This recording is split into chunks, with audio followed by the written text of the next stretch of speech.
Social மீடியாவை நீங்கள் எப்படி பார்க்குறீங்க? சோஷியல் மீடியா வந்து நான் ஒரு கத்தி மாதிரி தான் பார்க்குறேன். அது ஒரு டாக்டர் கிட்ட இருந்தால் உயிரை காப்பாற்றலாம், ஒரு கொலைகாரன் கிட்ட இருந்தால் உயிரை எடுக்கலாம். இவங்க என்ன பண்ணுறாங்கன்னா, ஒரு போஸ்ட்டுக்கு 5000 ரூபாய், அவங்க ஜஸ்ட் ஒரு போஸ்ட்டுக்கு ஒரு காஸ்ட்டு, ரீல்ஸுக்கு ஒரு காஸ்ட்டு, ஸ்டோரிக்கு ஒரு காஸ்ட்டு. இப்போ ஒன்றும் இல்லை, ஸ்னேகா என்னை பற்றி நீங்கள் போடுங்க அப்படின்னா எனக்கு வந்து ஒரு 50,000 ரூபாய் செலவு பண்ணால் போதும்.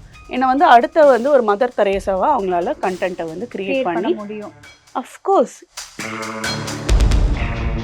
நான் அன்னைக்கு வந்து வீடியோ எடுத்த ரீசன் அவர் என்னை அடித்தது, அவர் என்கிட்ட தப்பாக பிஹேவ் பண்ணது, அதை வந்து நான் வாய்ஸ் அவுட் பண்ணி சோஷியல் மீடியாவில் போட்டேன். ஆனால் அதுவே எனக்கு வந்து நெகட்டிவாக மாறிச்சு. நான் ட்ரெண்டிங் ஆகணும்னு எனக்கு அவசியம் இல்லை.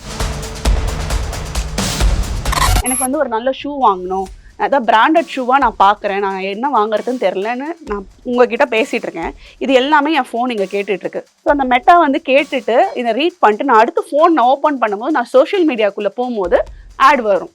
இப்படி